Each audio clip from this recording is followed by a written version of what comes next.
Assalamu alaikum and good afternoon everyone, or good evening everyone. This is Dr. Abdul Majid Zubaydi from the Emirate Cardiac Society, and I would like to welcome you for another educational series, part of the educational series we're conducting on acute coronary syndrome and specifically Stemi care.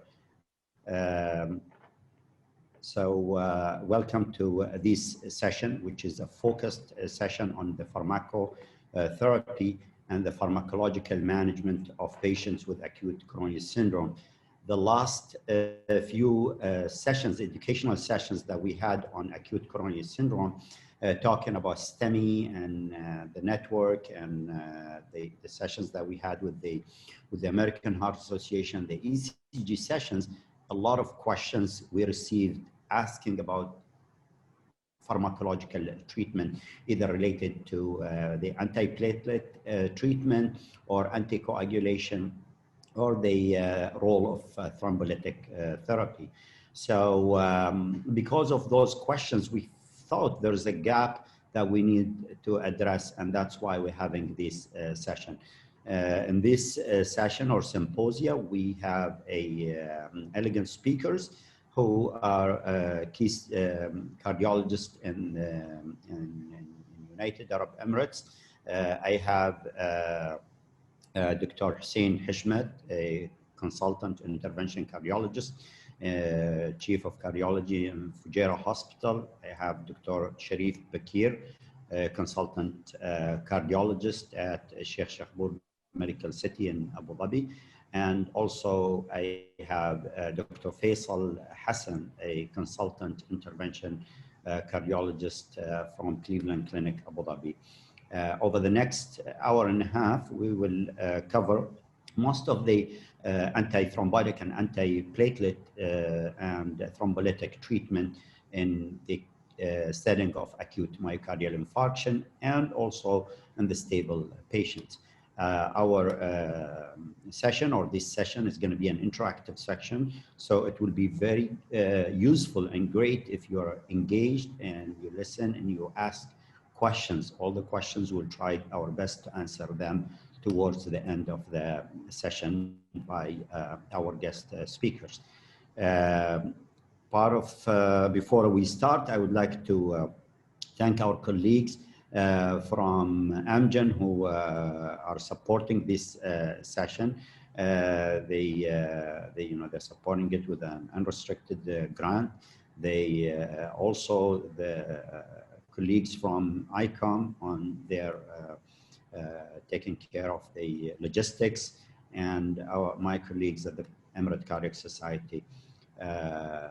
So we'll go ahead and start. One last point before I move is the CME. Make sure at the end of the session you fill the CME form so you can get your credit, and that is going to be in 2 to 3 weeks.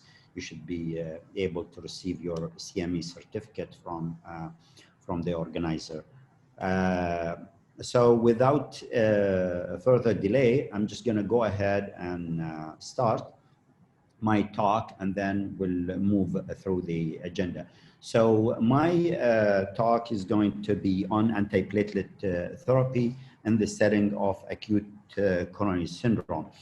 Later on, there's a few questions embedded within the talk, and I would like you to be interactive when we get to those questions and try your best to answer them. The purpose is to stimulate and see how much we know about these drugs, you know.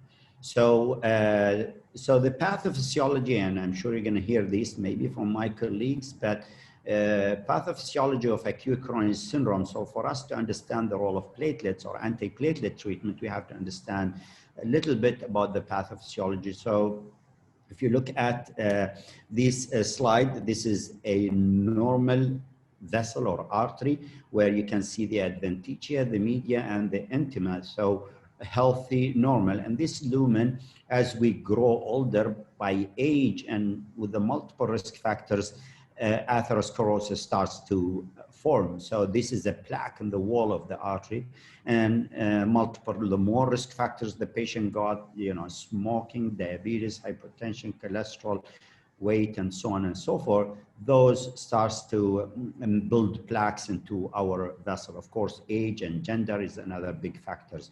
So the plaque keeps growing into outside the lumen and also inside the lumen of the vessel. With time, as it grows, it limits the flow of the blood into the myocardium, and that causes what we call stable angina. So there is a limited flow, but the plaque is still intact. The wall of the plaque, as you can see here by the arrow, it's still intact. At some point of time, that plaque ruptures or erodes. The surface of that plaque ruptures and gets injured, and the contents of the plaque becomes exposed to the blood stream, and where at that time that triggers the coagulation cascade, the platelets to come and adhere and then aggregate and of course form a clot, a thrombus. If that thrombus is partial, the patient presents what we call unstable angina and Stemi, or non-ST elevation myocardial infarction. And if the vessel is occluded, it's ST elevation myocardial infarction. Another way of presenting the same piece of information, so it's atherosclerosis starts, and when they present with acute coronary syndrome, it's an atherothrombosis. So there's a thrombus that forms up top, on top of the plaque, where after the plaque ruptures, so the platelet aggregates there. Of course, it depends on what vessel this is supplying. So if that vessel that had a ruptured plaque is in the heart, then the patient will present with acute coronary syndrome. If the vessel is supplying the brain, then it's going to be a TIA, and it's a leg ischemia if it's supplying a peripheral limb. Of course, in acute coronary syndrome and in coronary occlusion, the presentation can be cardiovascular death, and actually a good percentage of people, they don't get to the hospital because they die before they arrive. So platelets, the role of platelets in atherothrombosis. So the first thing, you can see this diagram. So imagine this is a healthy endothelium, and then this is a plaque, and the plaque ruptured here at this area. The plaque ruptured into the bloodstream. So the platelets, through a different binders like von Willebrand factor, the platelets comes and adhere. They don't, the platelets, if there is any injury into the bloodstream, they will adhere to it. So that's what we call the first stage, which is adhesion of the platelet. Once the platelet adhere to that surface, then they liberate, or they release different proteins and factors and enzymes. And as you can see, thrombin, adenosine diphosphate, 5-HT, thromboxane, PF4, CD40 ligand, and so on. So all of those triggers an activation of the platelets, and they recruit more platelets to the area, and those more platelets cause an aggregation through the GP2B3 receptors with the fibrinogen, and that forms a clot that may end occluding the artery through a platelet plug. That plug, if it's partial, it's a non-STEMI. If it's occluded, if it occludes the vessel, then it causes a STEMI or a complete, as I say, a complete occlusion. So let's go to a case now. So we have a 67 male with multiple risk factors, presents with chest pain, and he is on multiple medications for his diabetes and hypertension and cholesterol. So he comes in with a chest pain. Of course, you need to do an ECG within 10 minutes for this patient, and that's what the team did. So they found that he got a anterior ST elevation myocardial infarction. And as you can see, this anterior STEMI, so the patient obviously got an acute myocardial infarction. What do we do for this patient? So, of course, we need to put him on a monitor and connect him to a defibrillator in case if he goes into any bad arrhythmia. He needs to have a cannula But pharmacological, what is the first thing you would do? So this question is for the audience. Which one of the below is the most appropriate dose? So you want to give him aspirin. What aspirin would you give him? What would you give? Ask your nurse, or if you're a nurse, what medication or what aspirin dose would you give him? So enteric-coated aspirin, 100 milligram or 300 milligram non-enteric-coated, or 300 enteric-coated, non-enteric-coated. So it's a dose. Is it 100 or 300? Is it enteric-coated or non-enteric-coated? So we'll give them a few seconds, say 30 seconds, and get people to tell us what do they think. I don't see the answers here.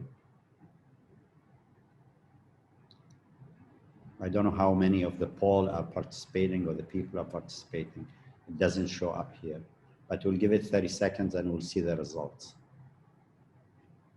So we need to ensure that you have the message that, you know, what is the dose and if you are to give enteric-coated aspirin or not. Can we see the results? Is the poll working? Yes, just wait a moment. Okay.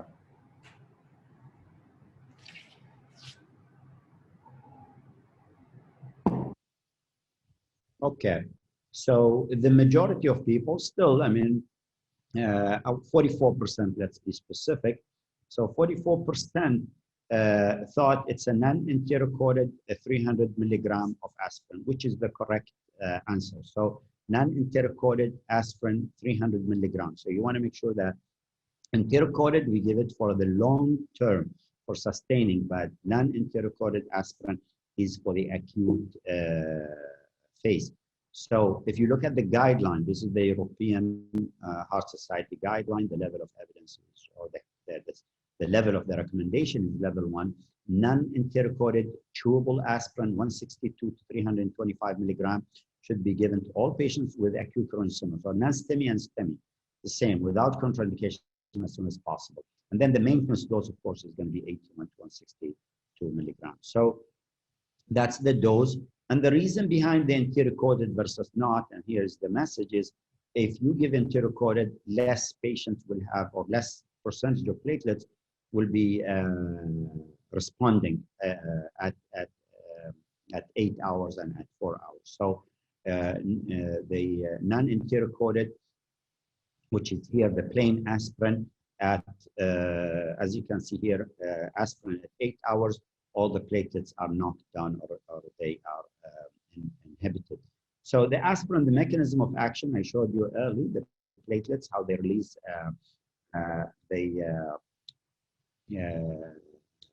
those factors, and specifically the membrane of the platelets, they release phospholipid, and that releases arachidonic acid, and COX cyclooxygenase is the enzymes that is inhibited by the aspirin, and the cyclooxygenase produces thromboxane A2, which increases more platelet aggregation. So if you want to inhibit the platelet aggregation, you want to prevent less. You want less platelet to show up to the field of the thrombus. Then aspirin is the drug. So you give the aspirin. What is the next loading drug that you would like to give? So usually we load these patients with a P2Y12 inhibitor. So in addition to aspirin, which of the following antiplatelet will you give in the acute phase? So remember that we're giving non-enteric-coated 300 milligram, and we need to give another drug.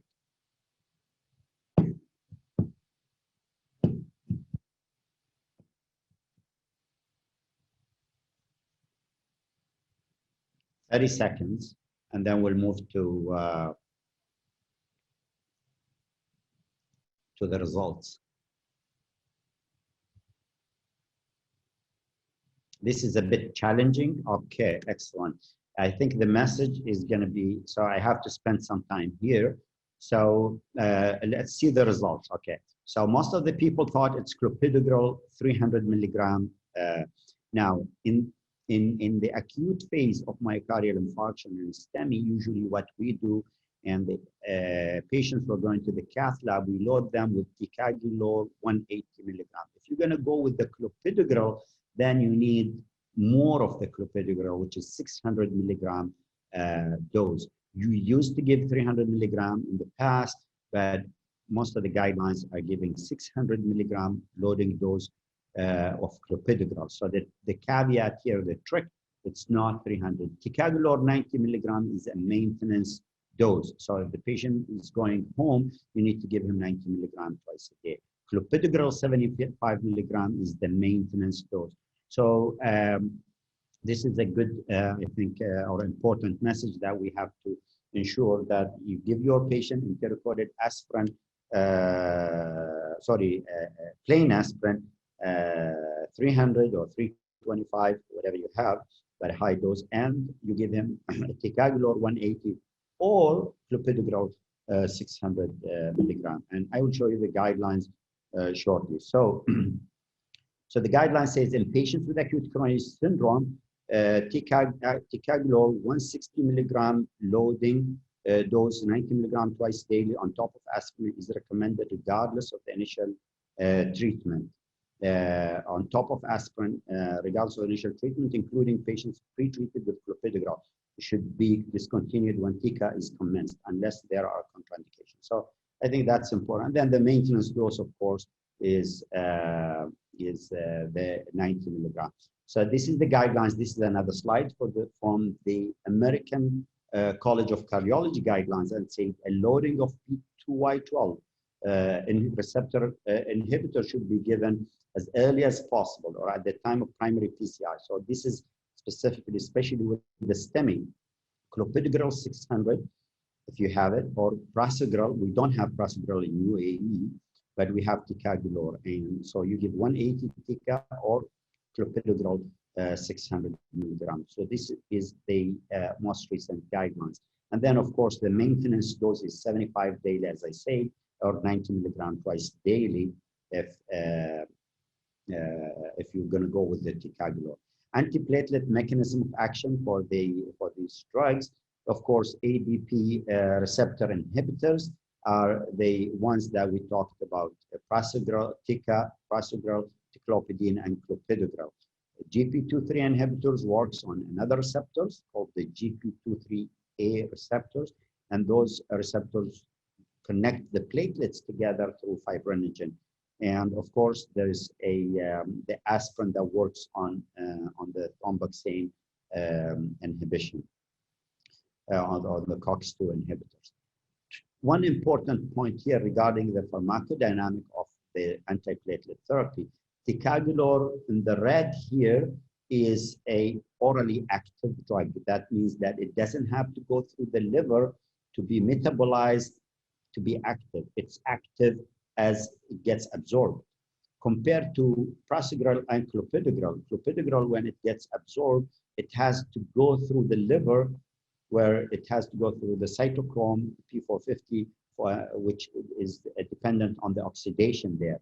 So drug interaction is more common with the clopidogrel, and you have to consider that when you're giving your patients clopidogrel compared to ticagrelor. So the effectiveness of ticagrelor compared to clopidogrel is very obvious because of this important step. We talked about the loading dose and the onset of action. Here, it's important that you know that after loading with 8 times maintenance dose, so the maintenance dose is 75 milligram, you need 8 times the 75, which is 600 milligram, to get an early onset of action, 2 hours. If you don't load, then the peak of action of clopidogrel can take up to days if you give 75 milligram daily only. That's why we like to load patients with clopidogrel. Of course, the evidence of clopidogrel that it is beneficial in acute coronary syndrome comes from the CURE trial, very old trial, published very, very long time ago. And basically what they did in that trial is they randomized patients into almost 12,000 patients from 28 countries, they randomized patients with acute coronary syndrome and stable angina and non-Q or non-ST elevation myocardial infarction into aspirin only or aspirin and the clopidogrel. So clopidogrel versus placebo. And so the aspirin and placebo arm clearly performed well. Aspirin and clopidogrel arm did very well compared to aspirin and placebo arm. So the number needed to treat is 48, good relative risk reduction, 2.1% absolute risk reduction. And of course, there's a trade-off for a major bleed, which is you need to treat 100 patients to get one major bleed. So this trial set the stage for clopidogrel to be part of the treatment of patients with acute coronary syndrome. For clopidogrel in Stemi, it comes out of this trial, which is a Chinese trial. And in this trial, they randomized 45,000 patients into aspirin or clopidogrel in patients who are thrombolyzed post-MI. And obviously, the patients who were on clopidogrel had less death, MI, or stroke compared to those on placebo. So the major bleed was, there was no difference, interestingly, between the two arms. So you move to, let's move to ticagrelor. Loading dose is 180, then 90 milligram maintenance, more rapid onset of action. That's why we switched most of in the acute cases into using a ticagrelor because of the rapid onset of action. The patient comes, you want all his platelets to be inhibited because you're taking him for a procedure to the cath lab and you want to open his artery while the platelets are not sticking together. So the onset of the action is 30 minutes, duration of the effect is 3 to 5 days, and the half-life is 7 to 9 hours. Of course, it's reversible. They study that proved, or the evidence of ticagrelor comes from this important landmark trial that was published also a long time, about 10 years back in New England Journal of Medicine. And it's an 18,000 patient trial, 18,000 randomized to ticagrelor, 180 loading, and then 90 BID, or clopidogrel loading, and then 75 daily. And all the patients, of course, received the aspirin. As you can see here, in terms of, this is the bleeding slide, there was no major differences. They were both in the subgroups. There was some trend towards more bleeding with ticagrelor, but in terms of benefits, the patients on ticagrelor did far better than the patient on clopidogrel. So efficacy or benefit, there's more benefit with the ticagrelor at some risk of non-CABG major bleeding if you're taking ticagrelor. But this trial set the stage for the ticagrelor to be one of the key antiplatelet medicine or drugs to be given to patients in acute coronary syndrome, Stemi and non-Stemi. Prasugrel, again, is another third antiplatelet drug that we use. Unfortunately, it's not available in UAE, but the loading dose is 60 and then maintenance of 10. Again, rapid onset of action with a duration effect of 7 to 10 days, and the half-life is 2 to 15 minutes. Then this is the study. It's called Triton TIMI 18 trial, TIMI 38 trial, and published again in New England Journal of Medicine. Obvious, clear benefit of prasugrel compared to clopidogrel. Now, let's move to this same patient, and you're discharging the patient. So we saw the evidence behind all the antiplatelet treatment. We know we should load the patient with antiplatelet and then maintain him on a dose through the hospital stay and then at discharge. So out of this,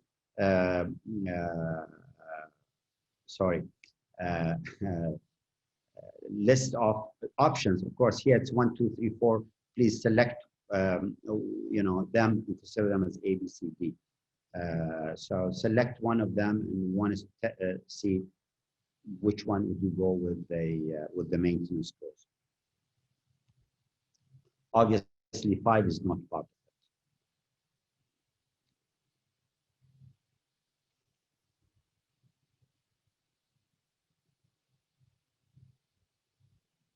Okay, let's see the results.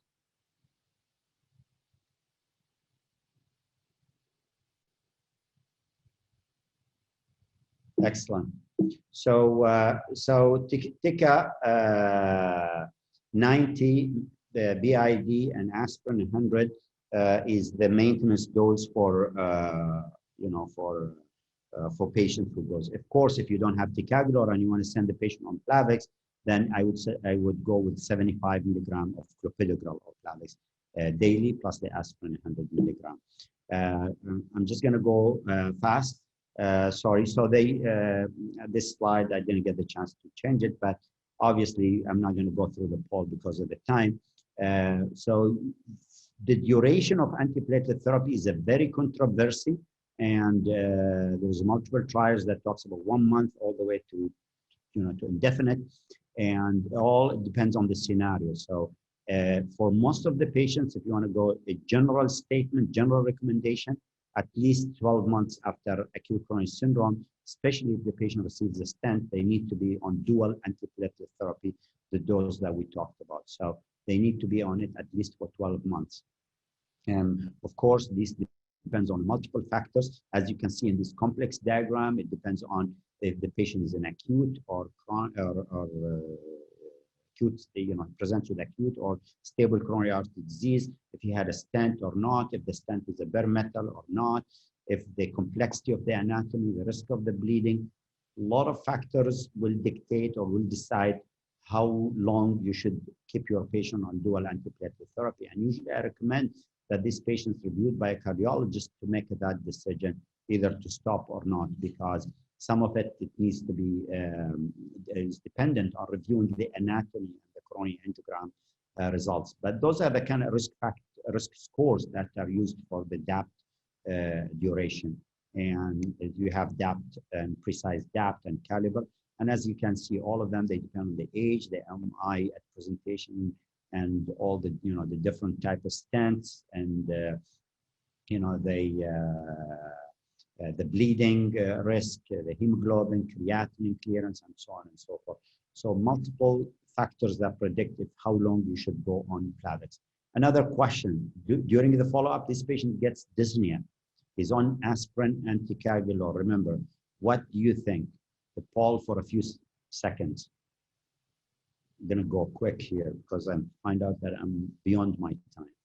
So recurrent MI, the patient gets dyspnea while he's on aspirin. He comes for a follow-up, say after a few months of his discharge. So which one would you select? Is it another MI because that's why he's getting dyspnea? Is it a heart failure? Is it a side effect of one of the maintenance drugs? Or the antiplatelet drugs? Obviously, it's antiplatelet talk, so it should be an antiplatelet side effect.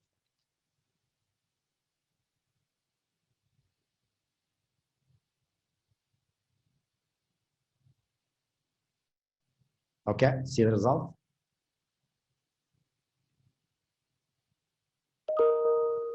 So yes, so the majority got B, and which is the side effect of ticagrelor. So this patient, remember, his ECG didn't change, his BNP is okay, so unlikely it's a heart failure or MI. Ticagrelor is well known to cause dyspnea, as you can see here. And we have in the Plato trial, 13% of the patients had dyspnea compared to 7% in the clopidogrel arm. So dyspnea is one of the common side effects, and sometimes we have to stop this drug and cross. So this patient was moved to clopidogrel, and there is a document or a white paper there. It educates us how do we switch, because you want to make sure that all the time your patient is maintained on the antiplatelet. So switching from TICA to clopidogrel or vice versa is out there, as you can see on the slide. So you load, if the patient is in ticagrelor, you load them with the clopidogrel, and then you maintain. But on the other side, if you're moving from clopidogrel to ticagrelor, then you give TICA 180, and then irrespective of the timing and dosage of the clopidogrel. In the late phase, this is how you do it again. So the recommendation are out there. After 4 months, same patient comes and he needs a surgery. What do? Do you stop his antiplatelet? Remember that this patient is at high risk of thrombosis. So do you stop his antiplatelets or you continue on it? So he needs a hernia. Usually the risk of bleed is small. So you have to do that assessment. And it's very important. If it's challenging, sometimes it's better that the patient sees a cardiologist to do that assessment, the bleeding and the risk of thrombosis, because he may have to review his angiogram, review or the whole clinical status, and then make a decision. Review the bleeding risk, discuss it personally with the surgeon, and then make the choice. But generally speaking, I think I would select. Can we see the poll results? I would select D, which is I would continue on the aspirin and then stop the clopidogrel, or stop the clopidogrel. It's both actually. Sorry for the misphrasing. So it's the same answer, I say. C and D are correct. So the message, just to make it very clear. So if it's a low risk, so first thing, for surgery on patients who are on antiplatelet therapy, it's very important that they have a good risk assessment. So what is the time the patient have been on antiplatelet? Is it the first month after acute coronary syndrome and after the stent, or is it 12 months? Is the patient having a complex stenting? What is the coronary anatomy? What is the bleeding risk? All of those factors are to be taken. And in the majority of patients, we recommend to continue the aspirin and stop the antiplatelet for 5 days, the other antiplatelet like clopidogrel or ticagrelor, and get the surgery done. Once hemostasis is achieved, we get the patient back. So continue aspirin and stop the clopidogrel. And also there is a multiple recommendation that talks about perioperative management of antiplatelet therapy. So dual antiplatelet therapy in patients undergoing elective non-cardiac surgery. As you can see here, the guidelines have multiple statements to address this point. It is recommended to continue aspirin perioperatively if the bleeding risk allows, and that statement depends on your discussion with the surgeon, and to resume the recommended antiplatelet therapy as soon as possible post-operative. You can review this statement at your own time, but those are the important points that I thought of highlighting. Is the importance of antiplatelet therapy in acute coronary syndrome and post PCI when patients need a procedure, and also those side effects of those drugs. So thank you. I will stop sharing my slides and move to the next speakers. If you have any questions, again, please put them in the comments on the chat section, and we will address them at the end of this meeting. I will move to my next or to the next speaker, my colleague, Dr. Faisal Hassan, interventional cardiologist from Cleveland Clinic, Abu Dhabi, and he's going to talk about anticoagulation. Good evening. This is Dr. Faisal Hassan. I'd like to thank Dr. Abdul Majid and the rest of the Emirates Cardiac Society, Stemi Task Force individuals for this invitation for me to speak at the symposium. I will be talking about anticoagulation therapy in acute coronary syndrome. So let's start with a clinical scenario. Our patient is a 56-year-old female who presented to the emergency department at 2 a.m. with severe substernal chest pain, which was radiating across her chest, up her left jaw, and down her left arm. The onset of her symptoms was at rest. There were no exacerbating or remitting factors. And on further questioning, she reported having infrequent similar episodes, although they were less severe over the past 3 months. increasing in frequency over the past week. Her symptoms were associated with mild diaphoresis and dyspnea. Looking further at her history, she has a past medical history of hypertension, dyslipidemia, and gastroesophageal reflux disease. She has a very strong family history of coronary artery disease, and she's also a current one-pack-a-day smoker and has been smoking for the past 20 years, giving her a 20-pack-year history of smoking. Her current medications are amlodipine and atorvastatin, and on physical exam, other than mild sinus tachycardia, her overall vitals are relatively stable. She was in mild distress on physical exam due to ongoing chest discomfort. She had a mildly elevated jugular venous pressure. And on cardiovascular exam, she was mildly tachycardic, but otherwise had no significant findings on her clinical exam. Here's her ECG, which showed significant ST segment depression and T-wave inversions in V3 to V6, as well as more subtle changes in inferior and lateral leads. Her chest X-ray demonstrated cardiomegaly, but was otherwise within normal limits. And her troponin on arrival, although was normal, but continued to trend up, and with serial troponin evaluations continued to elevate. Other labs showed normal kidney function, normal blood count, and normal coagulation parameters. So utilizing this case scenario, let's look at how we can manage her, keeping in the context anticoagulation therapy for patients with acute coronary syndrome. So she was diagnosed with a non-ST elevation MI with a moderate risk TIMI score of 3.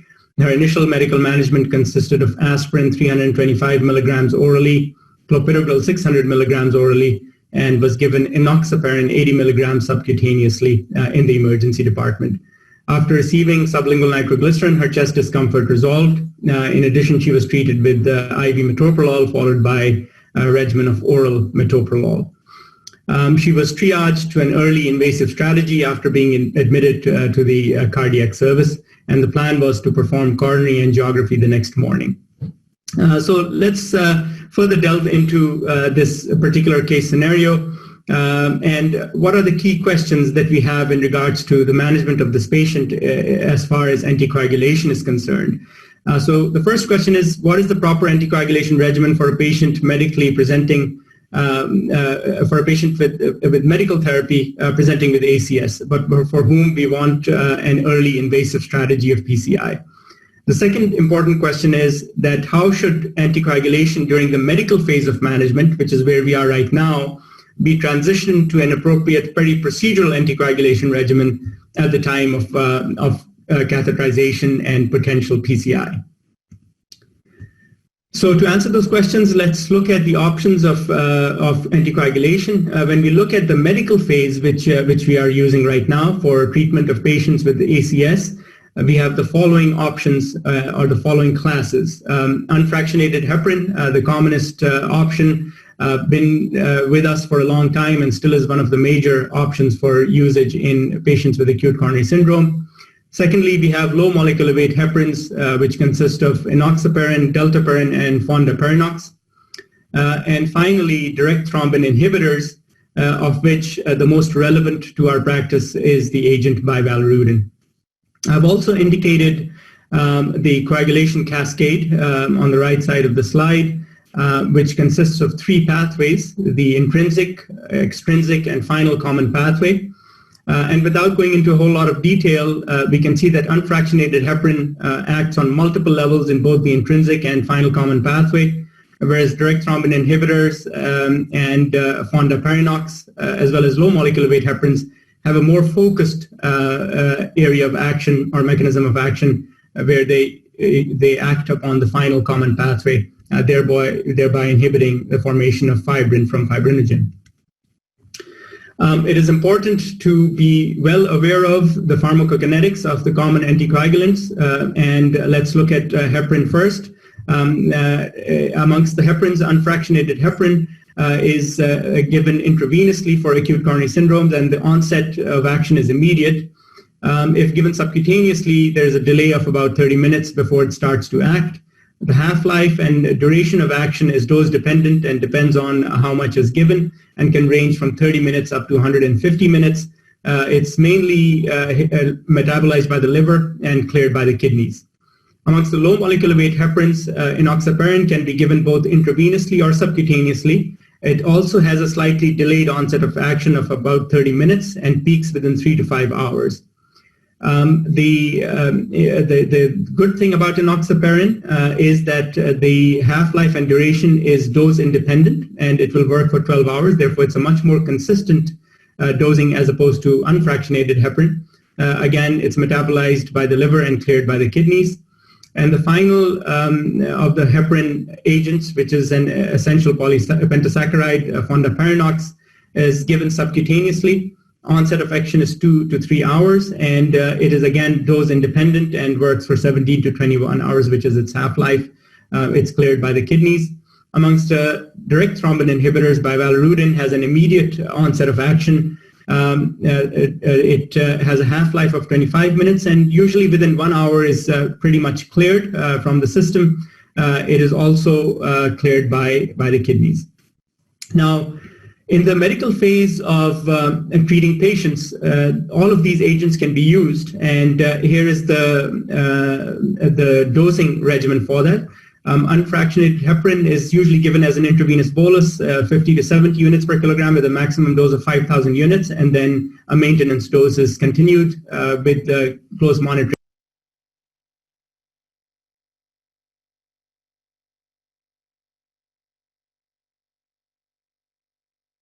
24 hours. Deltaparin is not used significantly, but the dosage again is subcutaneously 120 units per 12 hours.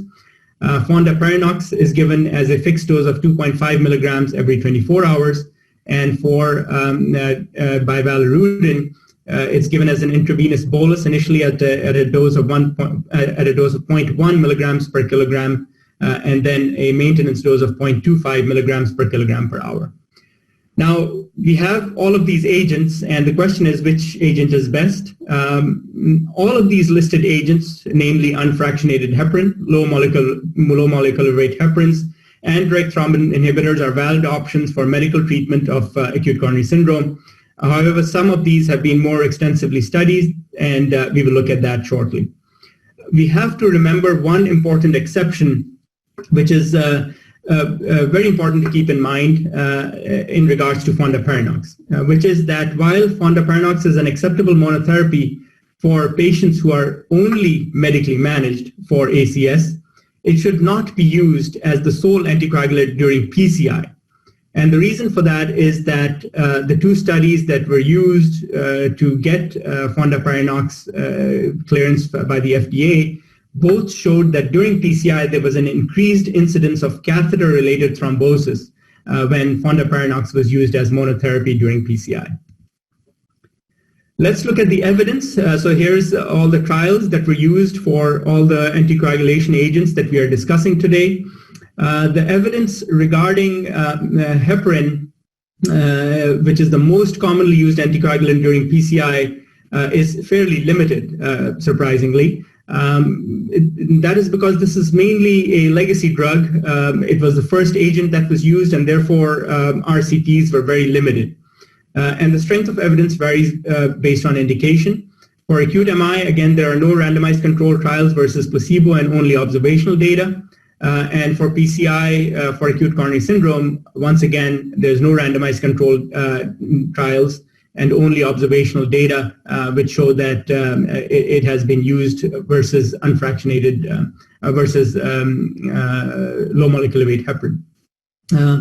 At this point in where we are in the treatment of ACS and PCI, it would almost be unethical to perform a randomized control trial with heparin. So we are beyond that stage, and therefore it is one of the older agents, just like aspirin, which is used and is accepted. The dose adjustment, according to current guidelines, is that we maintain an ACT or activated clotting time, which is a point-of-care test used within the catheterization lab of 250 to 300 seconds for typical use, and a reduced goal of ACT of 200 to 250 seconds if heparin is given along with a glycoprotein inhibitor or in patients who have a high bleeding risk. Weight-based dosage adjustments are, again, inferred from randomized controlled trials because there's no direct comparisons of fixed versus weight-based dosing. Based on these randomized controlled trials, we recommend a maximum dose of 5,000 units based on 50 to 70 units per kilogram upstream of PCI, 12 units per kilogram maintenance dose, maintaining a PTT of 50 to 70 seconds during the medically managed phase, and then rebolus with unfractionated heparin as needed to target goal ACT during PCI based on the targets that we have just talked about. What about low molecular weight heparin and the evidence in regarding these? So there's much more robust data for low molecular weight heparins, both for medical management of ACS and for PCI. So let's first look at the medically managed ACS patients. There were 4 major trials, and I'd like you to focus on Essence and TIMI-2B, both of which were comparisons compared to unfractionated heparin, and both of them showed reduction in death, MI, and revascularization at their target trial end points in time.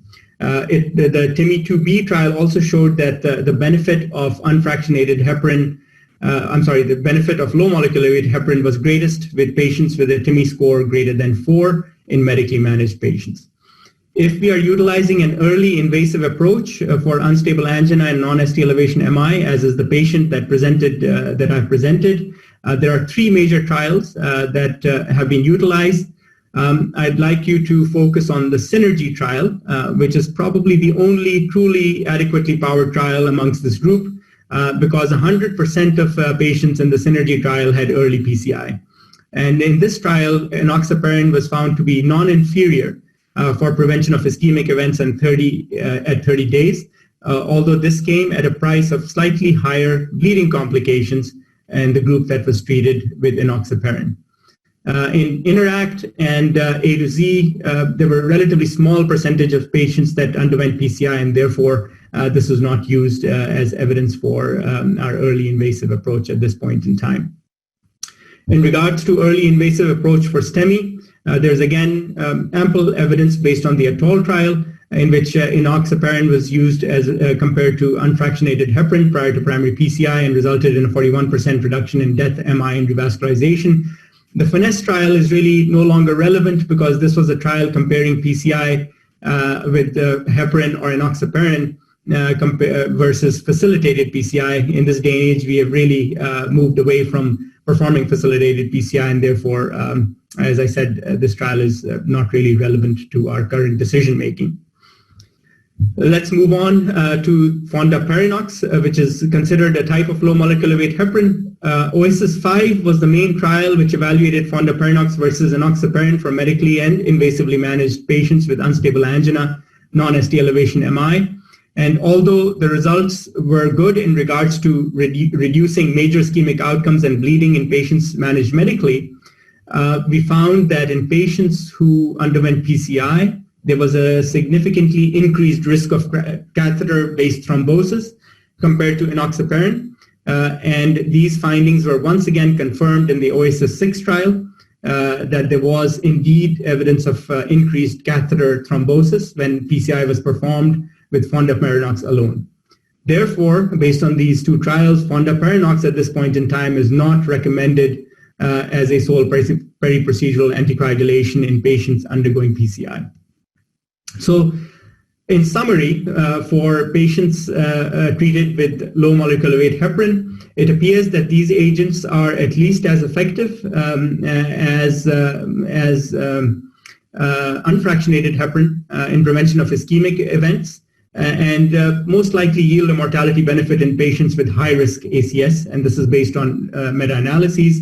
The randomized control data do indicate that there's a small increase in bleeding risk with enoxaparin when used with an early invasive approach, although the meta-analyses do suggest that it is about as safe as unfractionated heparin. Once again, Fonda Paranox is not recommended in patients who are undergoing PCI. It can be used for patients which will only be managed medically, and there is absolutely no consideration for taking them to the cath lab. In acute coronary syndrome patients, PCI can safely be performed within 8 hours of the last enoxaparin dose.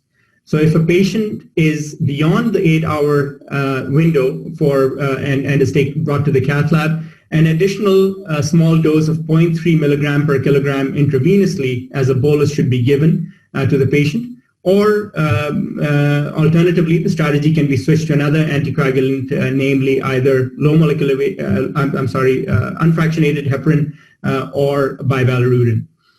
In patients who are elderly and have renal dysfunction, unfractionated heparin is clearly preferred over low molecular weight heparin.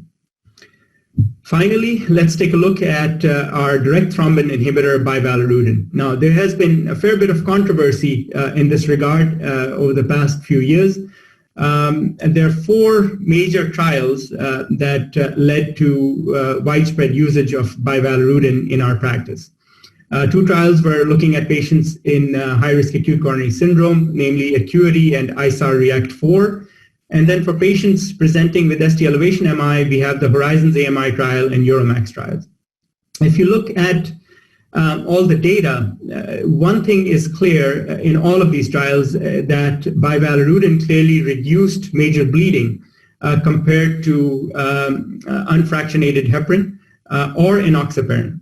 Now, keep in mind that all of these trials used fairly high doses of unfractionated heparin, and most of them also utilized glycoprotein inhibitors. So that is something to keep in mind in regards to these earlier trials comparing Valorudin to unfractionated heparin or low molecular weight heparin. Now I'd like you to turn your focus to Horizons AMI, which is one of the Stemi trials. It was a major randomized controlled trial. Interestingly, it showed no difference in death, MI, TBR, or stroke. However, it did reduce all-cause mortality by 34%. And all of this reduction in all-cause mortality was driven by a reduction in major bleeding by approximately 40%. Another very important point to note is that Valorudin increased acute stent thrombosis in both Horizons MI, and in Horizons AMI, it was actually statistically significant. And also in the Euromax trial, there was an increased incidence of acute stent thrombosis, which achieved statistical significance, and also a trend towards increased reinfarction at 30 days. Now, these signals of acute stent thrombosis and increased reinfarction were of concern to the interventional community. And we felt that further trials were indeed needed to look at the safety and this signal which indicated that potentially there may be a problem with Valorudin. And one of the trials that led to a significant controversy was the HEAT primary PCI trial. This was a comparison trial between Valorudin and unfractionated heparin. In my opinion, a fairly well-done trial. It was published in The Lancet and presented at the American College of Cardiology meeting a couple of years ago. The only downside to this trial was this was a single-center trial, but this was an investigator-initiated trial, and although there were some industry sponsorship, but this was mainly an unbiased trial. Now, the finding from this particular trial was completely at odds to the data that we have from our prior data in regards to Valorudin. So this trial showed that there was a similar bleeding risk between unfractionated heparin and Valorudin alone. Now, keep in mind that here, unfractionated heparin was used at a lower dose with a lower target ACT, and also glycoprotein 2B3 inhibitors were not always used along with unfractionated heparin. Also, it was found that there were significantly fewer ischemic events, mortality, stroke, MI, and revascularization with unfractionated heparin versus Val alone. And there was significantly more stent thrombosis with Valorudin versus unfractionated heparin alone, which is a signal which we had seen in the previous trials alone as well. So how do we put all of this data in the context of practice? So all of these agents, including Val and unfractionated heparin and low molecular weight heparin, are approved and can be used for patients with ACS. But we, as an institution here at Cleveland Clinic Abu Dhabi, have looked at the data very closely. Our practice here is to use unfractionated heparin as the agent of choice in patients undergoing PCI for acute coronary syndrome. And then we add glycoprotein inhibitors as needed based on thrombus burden and other indications if glycoprotein inhibitor usage is needed. But we have found that not only is unfractionated heparin fairly better as far as the cost, because Valorudin is several-fold more expensive compared to both unfractionated heparin and low molecular weight heparin, but also the data with the acute stent thrombosis and reinfarction rates in the immediate period post-PCI are of concern with Valorudin. So another important question is that should patients be routinely switched from enoxaparin to unfractionated heparin or Valorudin, or vice versa during PCI? This has also been looked at, and this is something very important because sometimes an emergency department will start a patient on a particular therapy which may not be what is your therapy of choice in the cath lab. And so let's look at the data regarding switching. So there were two sub-analyses, namely the synergy sub-analysis and the Stachnox study. Both looked at switching from unfractionated heparin to enoxaparin, or adding unfractionated heparin to enoxaparin. So it was looked at both ways, the switch both ways. And what was found was that we would subject our patients to slightly higher risk of either bleeding or an increased risk in MI or increased risk of blood transfusion. So the current guidelines recommend that once unfractionated heparin or low molecular weight heparin has been started, one should stick with that particular strategy and continue with the same agent rather than switch. However, if a switch is still desired, we should wait at least one half-life after enoxaparin to start unfractionated heparin, so 10 to 12 hours, and at least 4 hours after stopping unfractionated heparin to start enoxaparin. The current guidelines do state that it is safe to transition unfractionated heparin or enoxaparin to Valorudin without a waiting period in patients undergoing PCI, and this is based again on the large-scale trials that were done for Valorudin. So in our patient who had presented with acute coronary syndrome and was initially treated with enoxaparin, we have three strategies now. We can either keep the patient on enoxaparin, but this patient would require another intravenous 0.3 milligram per kilogram dose as she is now more than 10 hours from her initial dosage. The second option would be to transition her to unfractionated heparin with a goal ACT of 250 to 300 seconds. And this can be initiated immediately as our patient is now beyond the 10-hour half-life period. And the third option would be to transition to Valorudin, which can be initiated immediately regardless of the timing of last enoxaparin dose based on the Horizons AMI and switch trials. So here's what we found on our patient. She was taken to the cath lab the following day. She was found to have a thrombotic critical lesion in her proximal LAD.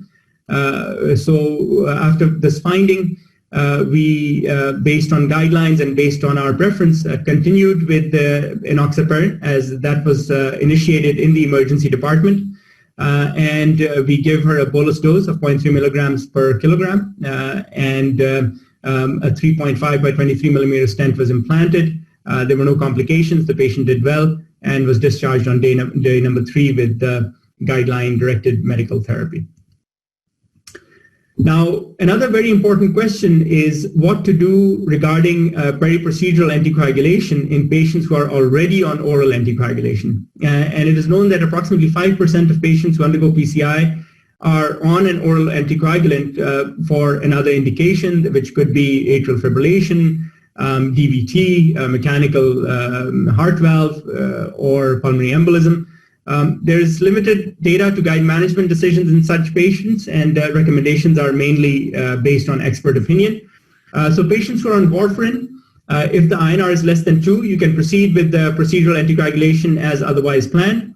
If the INR is greater than 2, one should avoid duplicate anticoagulation or glycoprotein inhibitor therapy. In patients who are on a NOAC, for urgent PCI, we treat with low-dose weight-adjusted unfractionated heparin, dosed at 60 to 70 units per kilogram, or Valorudin can be used at the time of PCI, and one should avoid using a glycoprotein inhibitor. The justification for this is that we have seen with Fonda Paranox that there is significant catheter-based thrombosis, and based on that data and extrapolation of that data, we feel that it would be safer that even though patients have may be on these 3 agents and may have recently taken these agents, we should still treat them with either heparin or Valorudin during PCI. So here is the summary of our key learning points of today. Patients with acute coronary syndrome have a variety of equally appropriate medical and peri-procedural anticoagulation options. The most commonly used agents include unfractionated heparin, enoxaparin, and Valorudin. Fonda Paranox should not be used as the sole anticoagulation during PCI due to the increased risk of catheter-related thrombosis. Valorudin causes less bleeding than unfractionated heparin plus glycoprotein inhibitor during PCI, regardless if used during ACS or Stemi, and leads to a reduction in ischemic risk. However, if we take the data from HEAT primary PCI, it does suggest that there's similar bleeding risk of the 2 agents when unfractionated heparin is used without glycoprotein, routine use of glycoprotein inhibitor. And also there is a signal of increased stent thrombosis and early reinfarction in patients that are treated with Valorudin.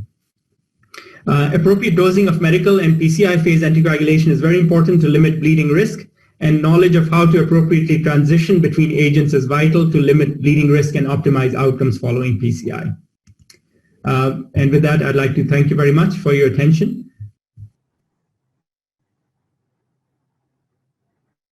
Great. Thank you, Dr. Faisal, for this nice summary. I know it's a very complex topic, but you summarized it nicely, and I can see a lot of questions coming in on the antiplatelets and anticoagulants on the question platform. We'll keep those questions to the end, but I would encourage you again to list all your questions there, so we can, when we get to the discussion and question answer part of this meeting, we'll address them. We'll move to the next speaker, Dr. Hussein Hishmat from Fujairah, the chair of cardiology in Fujairah Hospital, and intervention cardiologist.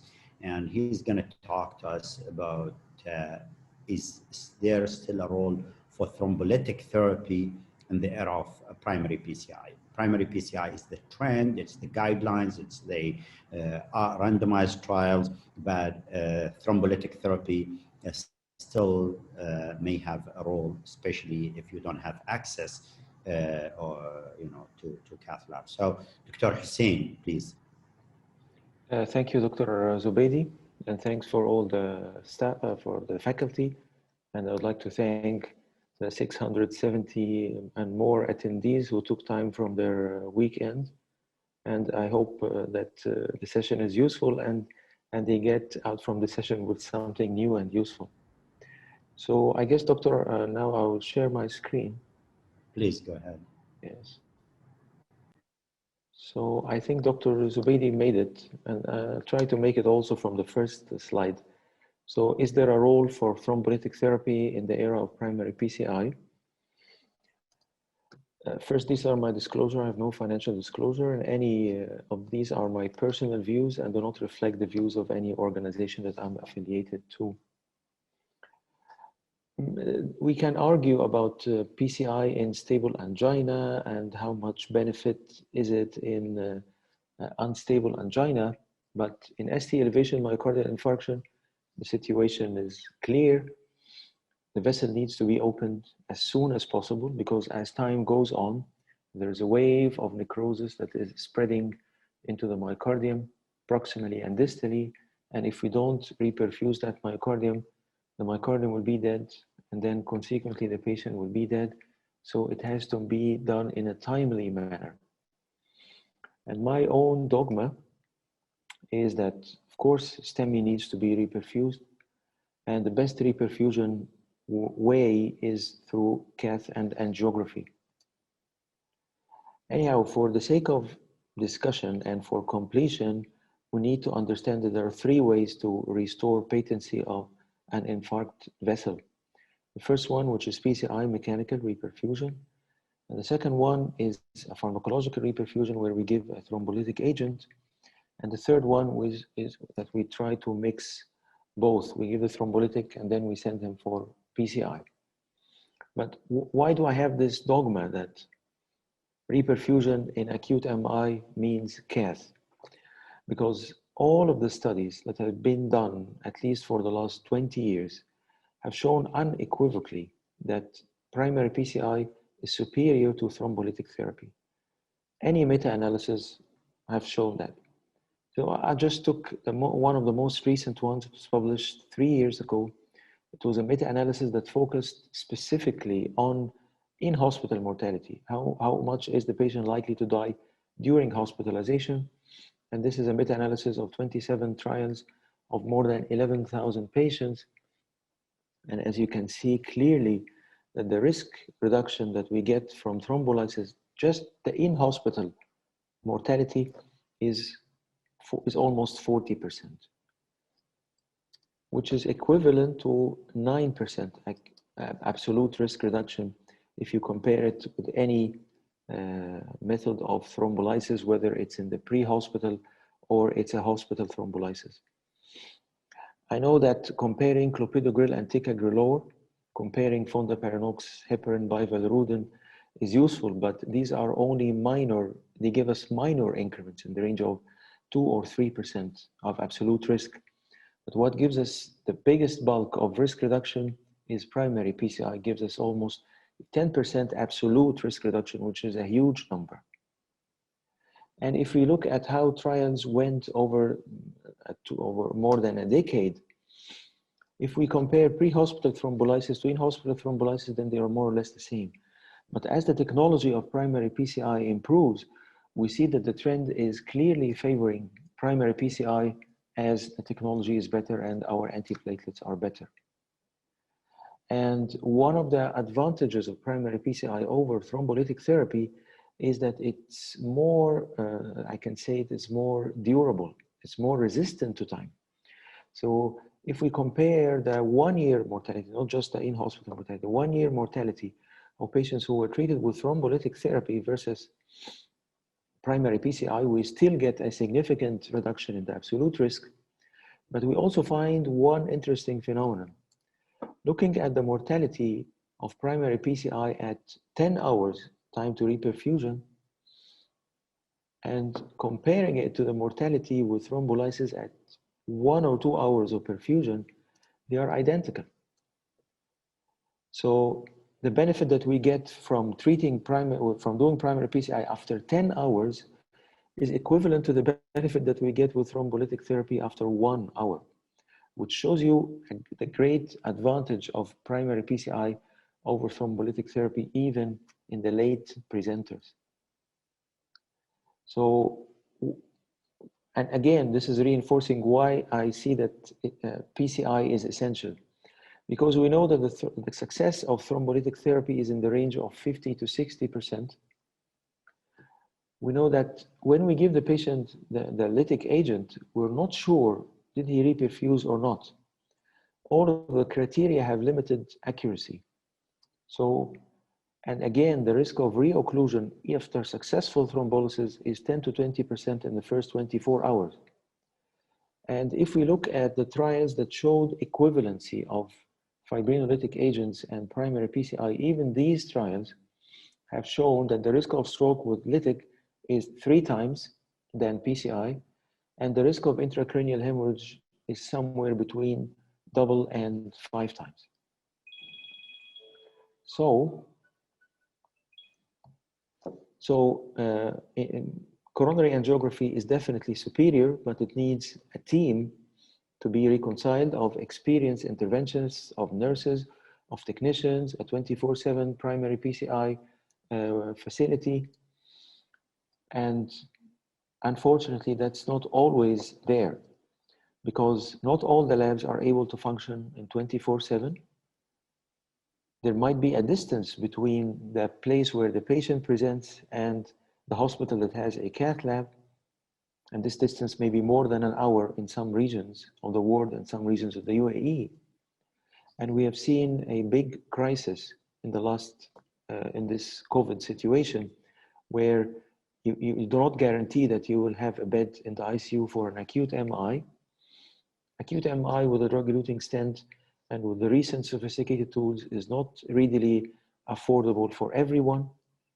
And there is a chance that you run into a patient who comes with a Stemi, who has peripheral vascular disease, which makes the access difficult, who has severe chronic kidney disease, and the patient is not willing to accept the risk of contrast-induced nephropathy, or patients who had family experiences with cath that makes them avert to the idea of primary PCI.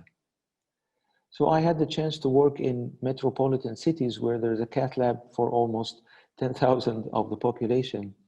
And I'm having the privilege now of working in the eastern region of the UAE, where there are 7 or 8 hospitals that can treat cardiac patients, but only 3 of them is having a PCI service, and only 2 of them can run a PCI 24/7. So how should we handle these patients? My dogma is still the same. PCI is a must, but because it's not always accessible, so we can give the patient the lytic agent, and then we take him for PCI. And this is known as the pharmacoinvasive approach. And these are the 2017 guidelines of the ESC. And the dividing point is clear. Now you encounter a patient with Stemi, and you know the local situation in your region. Is there a nearby cath lab that will be able to treat the patient effectively within 2 hours? If the answer is yes, then you have to transfer him immediately to that PCI center. If the answer is no, you know that the cath lab is not working, you know that the cath lab is far away, it's a 1-hour drive, you know that your hospital logistics that for admission and transferring the patient would take more than an hour or 2 hours, then in these situations, you give the patient the fibrinolytic agent, and I prefer the bolus shot. You judge the success of fibrinolysis within 1 hour or 1.5 hours maximum, and we'll talk about the criteria.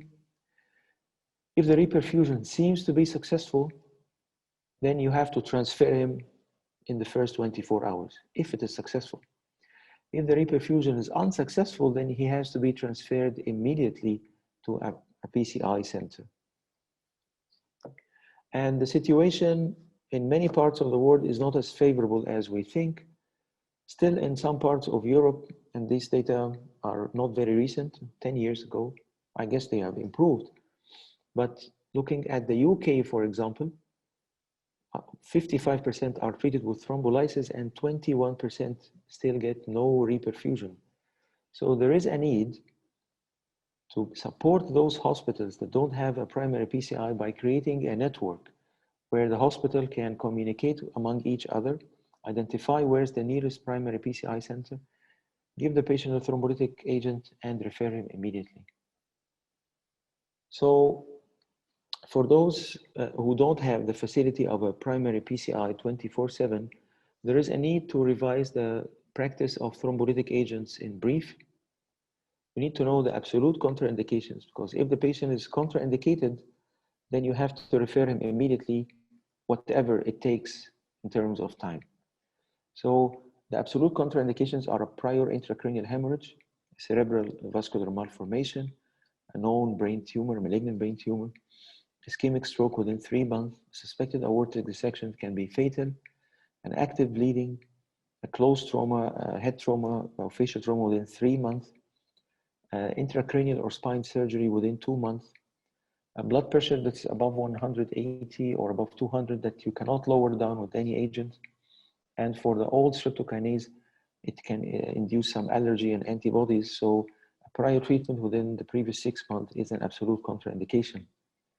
The relative contraindication is a blood pressure of 180 traumatic more than 2 or 10 minutes prolonged CPR, history of a previous stroke, more than 3 months, dementia, 4 weeks internal bleeding, non-compressible vascular puncture, pregnancy, active peptic ulcer, and an INR more than 1.7. And these situations need the judgment of the treating physician because these are relative contraindications. So you can still give, but the risk of bleeding will be high. So you need to balance what's the risk of bleeding versus the anticipated delay in doing primary PCI. In the old days, we only had streptokinase, non-fibrin selective, induces allergy, but cheap. Currently, we have 3 agents. RTPA, which used to be the gold standard, retiplase RPA, which is a genetically modified form with a longer half-life, but didn't show significant benefits over RTPA. And probably the winning agent is tenecteplase because it has the advantage of not needing an infusion. It's just a shot that the nurse can dilute in a syringe and give it slowly over 5 or 10 seconds, and the job is done. And tenecteplase, you can give it according to the body weight, and also you reduce the dose in elderly patients who are above 75 years of age because the full dose in an advanced age is associated with 3 times the risk of intracranial hemorrhage. And there is an algorithm that's based on the body weight, and you give the dose based on the patient's body weight, just a shot, and the job is done. But as I said, thrombolytic therapy alone is not enough because it has contraindications, because it has limited success. We don't know who succeeded and who didn't because of the risk of stroke and the risk of bleeding. So the patient immediately after thrombolysis has to be referred to a PCI. And because this webinar is focused on pharmacology, so we'll not be talking about the details of PCI, but the most important point in terms of logistics is the timing. Because once the patient has given the thrombolytic therapy and the pain has settled down and the ST segment is settling down, then there is a sense of relaxation and a false sense of security. And so let's think, let's take it easy, take our time and see when shall we refer him to PCI. In fact, these patients should be referred as soon as possible, even with successful thrombolysis, preferably in the first hour. And the guidelines say that if the patient, so your job is to give the thrombolytic agent and send him to the PCI center as soon as you can, based on the logistics, of course. And it's the job of the PCI center to determine if they are taking him to the cath lab immediately or they will be doing him within 4 to 24 hours based on their workflow, their schedule, and their logistics. And where did this come from? It came from a randomized trial that compared referring patients to a PCI center within 4 hours, 4 to 8 hours, or more than 8 hours. And as we can see that those patients who were referred within the first 4 hours after a successful or a failed thrombolytic agent, they had a lower 30-day mortality and a lower 1-year mortality. So as you can see, time is critical and not all hospitals have cath labs. So there is a need for the authorities and the community, the healthcare communities, to arrange for organized STEMI networks so that the patient can be referred. If he's near a PCI center, he should go to the PCI center. If he's a non-PCI center, then there should be a way to communicate between the hospitals and facilitate the process of transfer. So I will show just a couple of cases from our region. We have a form of a network between Fujairah Hospital, which is equipped with a 24/7 cath lab, and the surrounding 4 or 5 hospitals which don't have a cath lab. And we had internal meetings with our colleagues, and we agreed on a pathway of referral that tries to take into account the patient's safety and the convenience of everyone. So a couple of examples that shows you thrombolytic agents. A 55-year-old Pakistani male, these are all true patients, who presented to a non-PCI hospital at midnight with chest pain of 2 hours duration. There were no contraindications to thrombolytic therapy, and the PCI center driving distance is 40 minutes. So the shot was given, the chest pain improved, the patient was transferred after 4 to 6 hours. We did him first thing in the morning, and the video is not playing. There was a focal lesion in the LED, so tenecteplase restored the TME3 flow, so it was easy to fix the lesion and put a stent. So that's one lovely ideal scenario. Some other scenarios are far from ideal. So this is a recent patient, less than a month ago. He's a 45-year-old Indian male, smoker with no risk factors. He came with chest pain in the golden hour, 1 hour of the onset of the chest pain. And you can see that he has a limited, quote unquote, lateral infarction. He has ST elevation in lead 1 and lead AVL with reciprocal changes in the inferior leads. And for logistic reasons related to COVID and these issues, we had to test them for COVID. So we gave them the thrombolytic agent, and you can see the ECG 90 minutes after the thrombolytic agent. The ST segment largely resolved, and the ST reciprocal changes also rectified. The chest pain has largely gone, and even we saw some of the classic signs of reperfusion, which is accelerated idioventricular rhythm and ventricular bigeminy. So we said, wonderful. The patient came early. He was thrombolized within 10 minutes. The ST segment resolved. Successful thrombolysis. So let's arrange for PCI in the coming 24 hours, sometimes in the coming 24 hours. And this is the message that I got from the on-call doctor in the hospital. He called me, doctor, the patient, after successful thrombolysis, he went into VF and cardiac arrest. So we had to activate the cath lab immediately. And you see, these are the proportion of patients who re-infarct after successful thrombolysis. It's not a minor proportion, it's 10 to 20%. So this patient, strangely, he had re-elevation not only in the lateral leads, but you can see also some high takeoff in the anteroseptal leads. And surprisingly also, he became shocked. We had to take him to the cath lab. At the time of femoral puncture, his blood pressure was 60. We inserted an intra-aortic balloon. And surprisingly, you see two phenomena. Of course, you see the intra-aortic balloon playing around. This was a radial cath. And you can see a slow flow in the LAD. And the culprit vessel was not the LAD. The culprit vessel was actually this small diagonal. So with the intra-aortic balloon, this small diagonal was almost killing the patient. So we placed the intra-aortic balloon, we crossed and we ballooned it. And once we ballooned the diagonal, the blood pressure built up. Next day, we were able to remove the intra-aortic balloon and the patient was discharged home walking. So the take-home messages is Stemi needs reperfusion. There's no doubt about that. And the best way to reperfuse is PCI. If PCI is not readily available within the first 2 hours of the onset of symptoms, then bridge to PCI with thrombolytic agents. This is the pharmacoinvasive strategy. And of course, there is a need for the cardiologists, the hospitals, and authorities to regulate and strengthen the regional STEMI networks. Thank you so much. We'll be glad to answer any questions from the audience. Thank you. يعطيك العافية دكتور حسين. This is great, and I like the way you outlined it. I think you named it.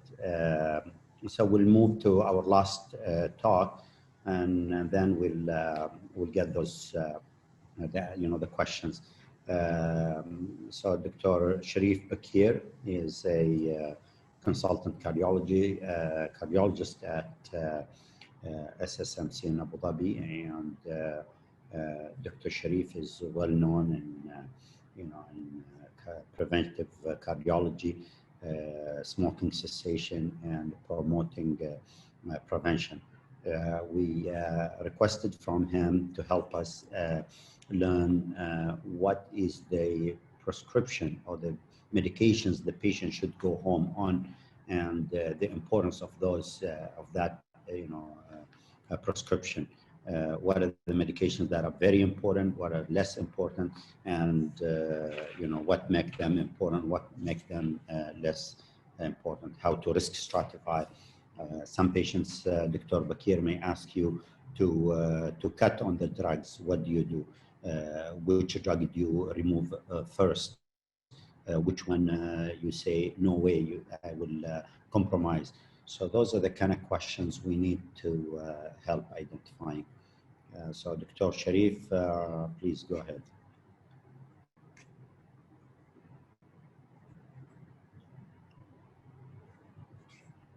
Dr. Sharif, can you, you're on mute or something maybe. You're on mute, I think. Can you guys unmute Dr. Bakir?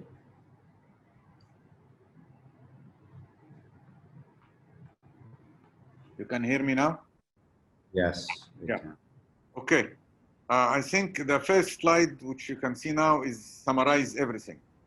So I start to show you that this is the summary of my talk. But before starting my talk, I have to tell you something.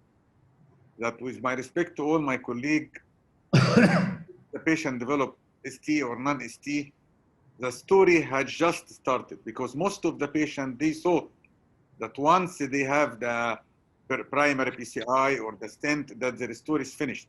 But actually, the story has just started. What do we need to know as a physician, as a patient? First of all, I want to tell you, to show you this. It has been shown that once the patient develops an MI, ST or non-ST, his liability to develop another MI on the next 4 years is reaching up to 20%, which is very high. This is very important. So the presence of one MI, this is an inviter to the another MI on the next 4 years. So this is very important that you have to take care of that. The second thing also, it has been shown that most of the MI which will come in the next 4 years are not coming from the primary stent or from the primary location. Usually it is coming from a new MI or a new location. So usually that the non-target lesion are the cause of the second MI, which is reaching up to 40% in the next 5 years. So this is very important. The question we should all the time asking, why to treat post-acute coronary syndrome patient? Why we should treat him? Number one, I want him to have symptom-free. Usually they became symptom-free after the stenting. Number two, I want him to have normal life. I don't want him to give him medication. As Dr. Zubeidi have been shown, for example, ticagrelor can cause for them shortness of breath. We have to recognize early symptoms and to treat it and to let him to have a normal life, prevent morbidity and mortality, and improve the prognosis for the patient. This is our aim. So to understand this, we have to look, I want you to look to me to this. This is a normal coronary artery. If you look here, the normal coronary artery, you will find that, I don't know why it is not going, but you will find that the wall of the blood vessel is all the time containing plaque. And for example, we have to know that low-grade stenosis are usually the one responsible to the next MI. This is very important. We find that 70% of the MI occur in a lesion less than 50%, which means the patient will never complain unless he develops the MI. It will known that 60 to 80% of the people who came with MI for the first time, they never complained before. And also for the following MI, usually they are not complain except suddenly they develop the MI.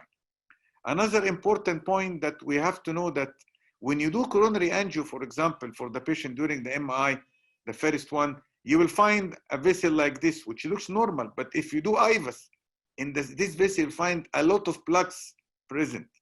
So more than 90% of normal arteries have significant plaque burden if we done IVUS for them.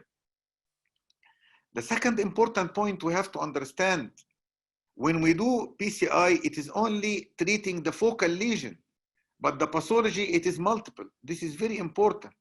So as I said in the second slide in the beginning, the story of this patient started. It's not ended by the primary PCI. And all of this are usually related to what is called the stable and unstable plaque. So our aim as a physician, we have to repair the unstable plaque to make it stable plaque. Also, another important point, we have to know that there is something called remodeling. Once the patient develops MI, even if it is small MI, it can be developing what is called cardiac remodeling and ended with heart failure. So our aim in the post-MI treatment, we want to regress this remodeling. We want to prevent this remodeling as possible as we can. Very important point, this slide. Drug doesn't work in patient who doesn't take them. If the patient does not take his medication, the drug will not work. So because most of the patients, they feel secure when they do the primary PCI, and when the doctor tells them you have a stent, there was a lesion, we already fixed it. So on the third day after he discharged, he thought that everything had been fixed, which actually it is not. So this is very important. And let us to note the very important point about the maintenance of anti-thrombotic strategy after the MI. As Dr. Zubaydi and all the other colleagues, Dr. Nasser and Dr. Hussein, they have said that, put it in your mind, dual antiplatelet should be given for 12 months.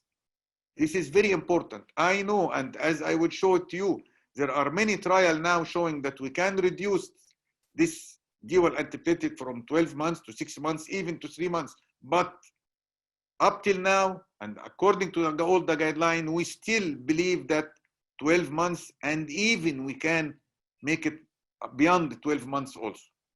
Second important point in the guideline, so dual antiplatelet in the form of aspirin plus ticagrelor or prasugrel or clopidogrel, it should be for 12 months. Another important point, the proton pump inhibitor. You have to know that combination with dual antiplatelet is recommended, proton pump is recommended. I know there are a lot of studies now and a lot of trials have been showing that long-acting proton, long-term proton pump can cause diabetes, can cause many things, but don't forget, if the patient risk of bleeding is high and he's in dual antiplatelet, at least in the first 1 year, he will be in need for proton pump inhibitor.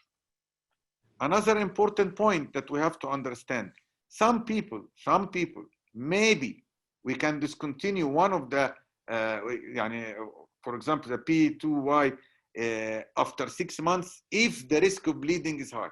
Because all the time we are comparing between risk of bleeding and the risk of ischemia. This is very important. So sometimes, but not the usual. We can stop after 6 months.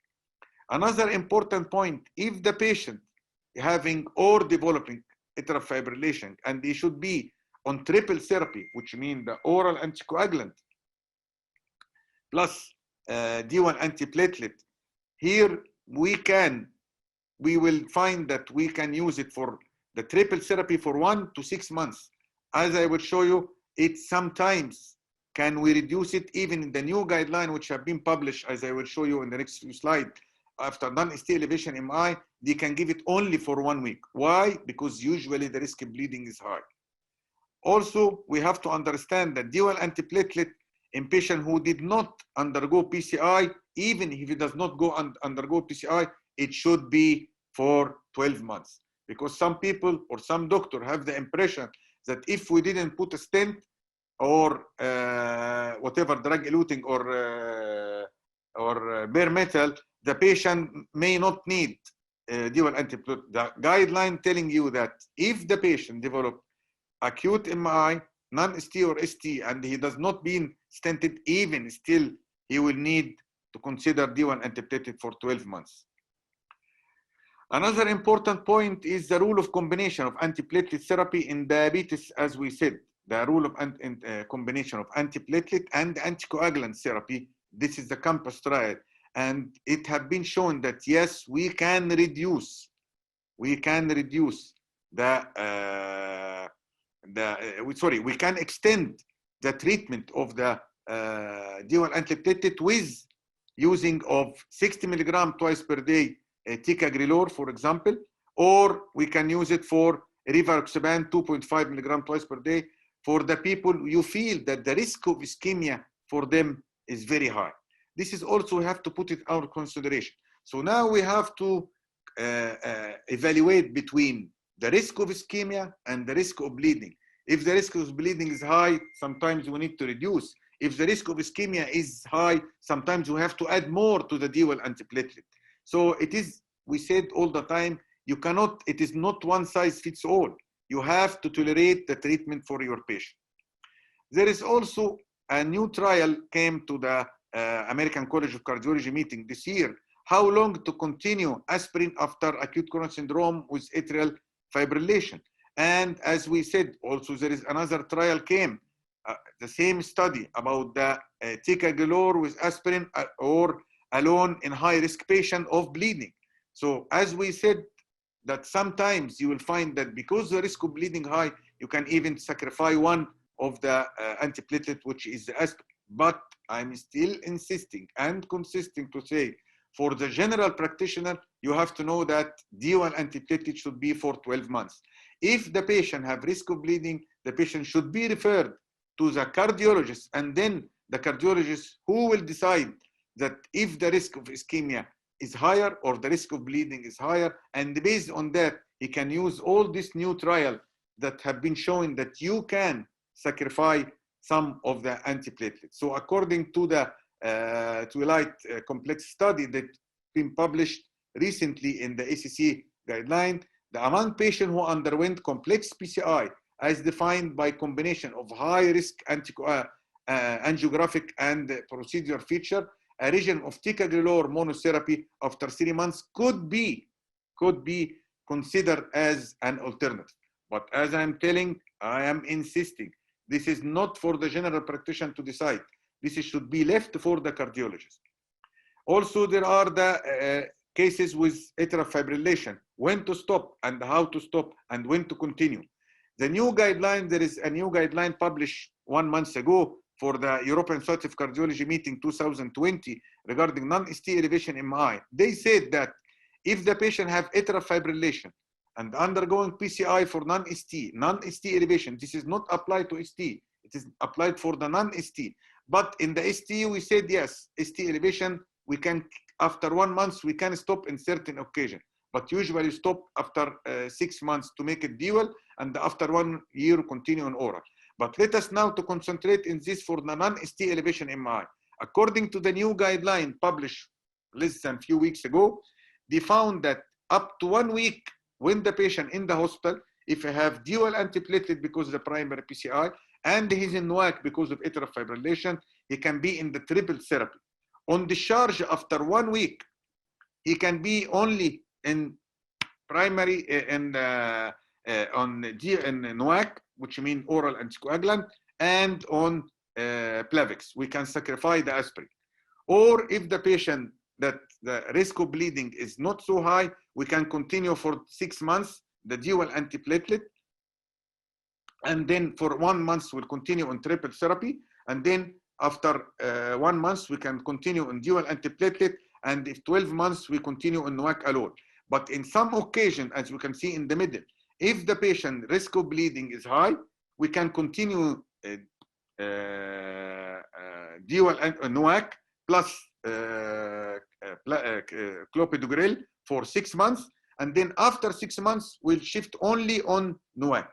So this is very important, but all of them after 12 months, they should be on NOAC alone, new oral anticoagulant alone.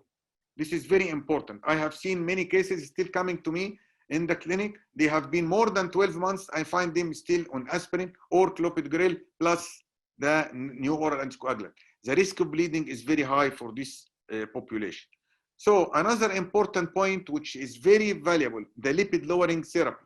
We have to understand it is recommended that the lipid lower therapy should be part and continuous lifelong. And according to the guideline, they said if the patient risk is high, we need the LDL to be below 70 milligrams. And now, according to the European Society of Cardiology meeting, if the patient is having high risk, we found that we need it to be below 55 milligrams. So it is very important that you have to check after 2 months of the patient discharge to check his lipid. We are not treating number, we are treating individuals. And based on the risk of the individual, we have to decide the level of LDL. If the patient is very high risk, like for example, have severe coronary kidney disease, ischemic heart disease, we prefer that this patient to be on LDL 55. If it is not very high risk, we can accept 75. So I find many patients and I find them that they are having LDL of 80 or 85 and their physician did not encourage them to reduce the LDL to 70 or even to 55. This is completely wrong. We should be evaluating our patient for the future attack. As we said, within 5 years, 20% of them, they will have another attack. And all this related to the instability of the plaque. So to summarize, what is the difference between the guideline? In the 2016, they said very high risk patient, we want the LDL to be 70. While in 2019 and 2020, we said very high risk patient, I want the LDL to be less than 55. We said in high risk patient 2016, they said I can keep LDL around 100, but in 2019 guideline, we said 70. So this is very important. We are now going to the lower and lower of the LDL. And the moderate risk, the same, have been changed. So the take-home message, without any more complicated figures, I want for anybody with who have developed acute myocardial infarction, ST elevation, non-ST elevation, or stable angina, and is known to have high risk, it should be the LDL at least 70 and better to be 55. So if I can able to keep the patient on 55 or by a statin alone, well and good. If I cannot able to keep with a statin, I have to add isotrol. If with statin and isotrol, I am not able to control the LDL, here the role of adding PCSK9. So don't be shy, don't be hesitate. LDL reduction is one of the cornerstone for preventing future MI, which up to 20% and in some study up to 45% within the next 5 years. This is very important. Another important point about the beta blocker. Overall treatment with beta blocker is indicated in patients with heart failure and ejection fraction less than 40%. But what about patient with ejection fraction normal after ST elevation MI? We said that still everybody and all the agreement that we have to continue in the beta blocker. Routine oral treatment with beta blocker should be considered during hospital stay and continue thereafter in all patients without contraindication. This is class 2A. So it is very important. We can use it either for antihypertensive in ischemic heart disease or for ischemic heart disease alone. And also it is well known that intravenous beta blocker must be avoided in patients with hypotension. This is the acute. I am not talking about the acute situation, but I am concentrating here in this slide on the oral treatment on discharge. ACE inhibitor and ARB.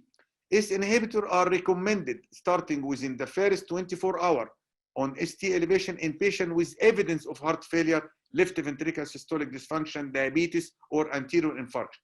What about the patient without left ventricular systolic dysfunction? This is controversial, but it is not. We can sacrifice ACE inhibitor if the patient have low normal ejection fraction, but in patient with evidence of heart failure or left ventricular systolic dysfunction, it is mandatory. And of course, if the patient with diabetes, also it is advisable because for the protection of, or if the patient with anterior infarction and in spite of the anterior infarction, that his left ventricular ejection fraction is normal, still believe that the presence of ARB or ACE inhibitor can prevent remodeling. An ARB peripheral valsartan is an alternative to ACE inhibitor in patients with heart failure or left ventricular systolic dysfunction, particularly those who are intolerable to ACE inhibitor, which mean develop dry cough. This is very important. ACE inhibitor should be considered in all patients in the absence of contraindication. This is class 2A, which means you can give or you cannot give. This is, as we said, class A is having more advice. Class 2A, it is better to be done. So we advise all the patients to be discharged on the ACE inhibitor or ARB if they are even with the low normal ejection fraction with mild infarction or mild area of infarction because of the remodeling. Regarding the mineralocorticoid I'd recommend it in any patient with MI with ejection fraction less than 40 and heart failure or diabetes who are already receiving. Don't start mineralocorticoid alone. It should be based on or on top on ACE inhibitor or ARB. Another question regarding the ICD therapy. If the patient develop MI and the ejection fraction is below 30%, we have to wait 3 months at least, and then we can re-evaluate the patient again.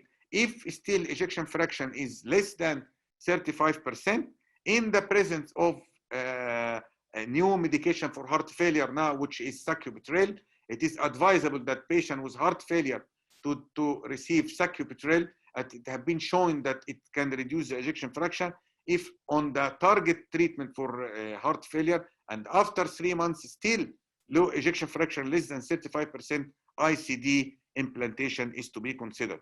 ICD implantation or temporary use of defibrillator device is indicate class 2B in cases who are ejection fraction less than, if the patient have low ejection fraction less than 40 days.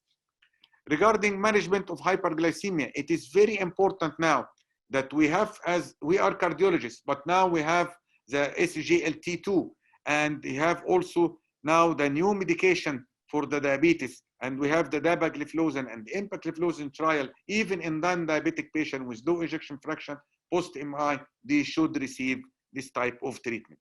So when to do imaging, when I have to decide to repeat the echo for the patient or to do any investigation, it is recommended that in patient with pre-discharge ejection fraction less than 40% to repeat the echocardiography within 6 to 12 weeks after MI, and after complete revascularization and optimal medical therapy, it is recommended to decide it based on this echo if the patient will need ICD or not. When echo is suboptimal or inconclusive, alternative imaging and the cardiac MRI now have a very advanced rule in detection and evaluation of the patient post-MI. Another important point, which most of us are not taking care about, the behavioral aspect. We have to know that this patient have psychological trauma.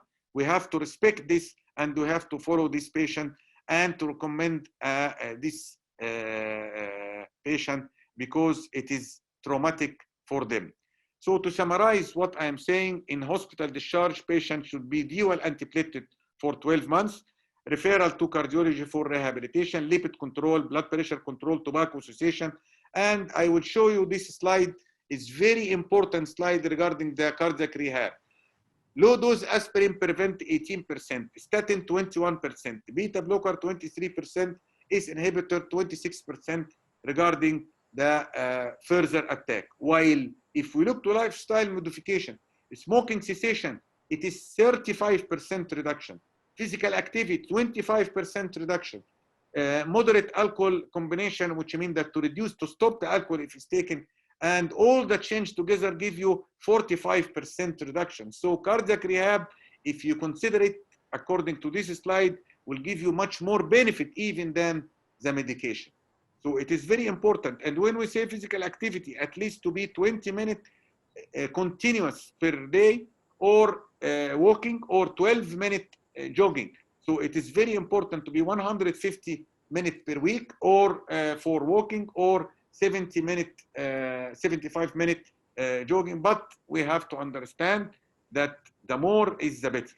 This is the new guideline 2019 for primary prevention. We also apply it for the secondary prevention. This is nice app. You can download it free, and you can know how to do prevent. Thank you very much.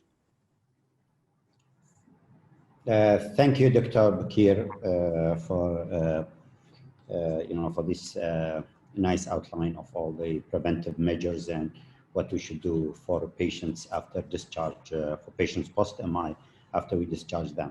We went over time for the talks, but we tried to, to make a time for the questions and try to answer as many questions as possible. A lot of good interaction on the platform.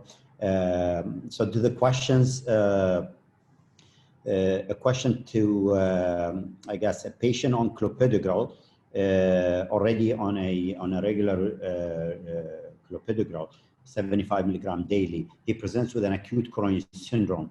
Do you load him or not? I can answer that question, but if anyone wants to take it, feel free.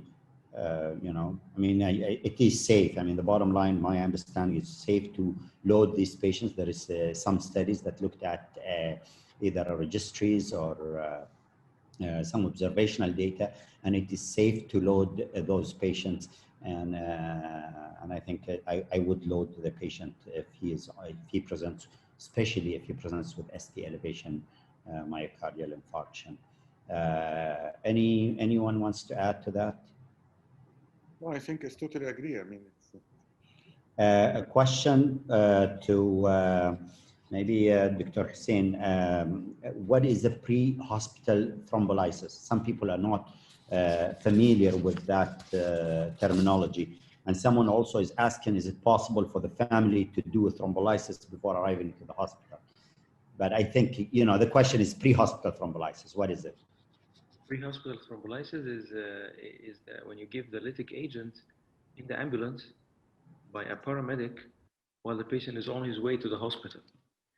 In regions of the world where there is an organized Stemi network, Stemi is diagnosed in the field, at home, where the paramedic goes. The patient has chest pain, he does an ECG, the ECG is transmitted by a telephone system or whatever to the hospital that has a cath lab, and so the physician reads the ECG, he confirms the diagnosis of a Stemi, and the paramedic is privileged to ask about, to understand the contraindications of fibrinolytic, and there is two-way communication between the paramedic in the ambulance and the cardiologist in the hospital.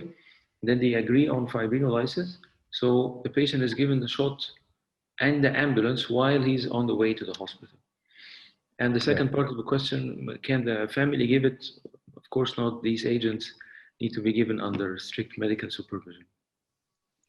Well, actually, Zubairi, there was a 15 years ago or 20 years ago, maybe trial in France about comparing ambulance thrombolytic therapy, and at that time there was the bare metal, and they tried to show that they are nearly equal.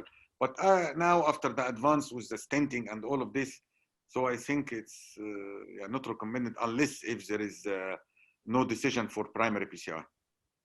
I mean, some countries, there's an advanced network where the ambulance and the EMS system can reach the patients, and the transfer time is long, and so patients are thrombolized even in the field or in the way to hospital. Question for Dr. Faisal. The question is, how do you monitor the ACT, or when do you check the ACT and the cath lab if you're giving if you're anticoagulating your patient, either unfractionated heparin or low molecular weight heparin? Hi, Dr. Abdul-Majid. Thank you for the question. So in regards to ACT monitoring, we typically check an ACT roughly 5 to 10 minutes. Different cath labs have different protocols, and it also depends on which particular, there are two widely accepted point of care devices that are used for ACT measurement, but roughly within 5 to 10 minutes, you get a very good idea of where your ACT is. If unfractionated heparin is being utilized, then it should be rechecked every 30 minutes because as we know, the effect of unfractionated heparin declines with time, and then it has to be rebolused to maintain your ACT goal of either between 250 to 300, which is a standard goal, or between 200 to 250 if glycoprotein inhibitor is being utilized, or there is high risk for bleeding, or there is groin access with a large bore sheath. So within 5 to 10 minutes after initial bolus, and then every 30 minutes thereafter. Great. Another question that's interesting. I mean, we used to have this practice in the past, and which is delaying loading the patient with clopidogrel or with ticagrelor till the patient gets a diagnostic angiogram. So they don't load. The question is asking, can I delay the loading dose till we get the angiogram? And in our center, we don't do that. We load the patient up front because of the early benefit of loading these patients. And so we give them the ticagrelor 180 milligram in the emergency department. By the time they arrive to the cath lab, it's already there. And the reason is that the number of patients that require surgery, cardiac surgery, is extremely low in the setting of Stemi. So emergency surgery these days is is extremely low. So the benefit, we believe, the benefit of loading the patient up front is outweigh the delay of not loading them. I don't know what you guys think. Faisal, what do you what's your practice? Do you delay or? So for STEMIs, we always load with ticagrelor or clopidogrel in the emergency department. Ideally, it should be ticagrelor, but we have faced some challenges recently with insurance coverage for certain subgroups of patients which may not be able to afford ticagrelor, and so we have modified our protocol somewhat.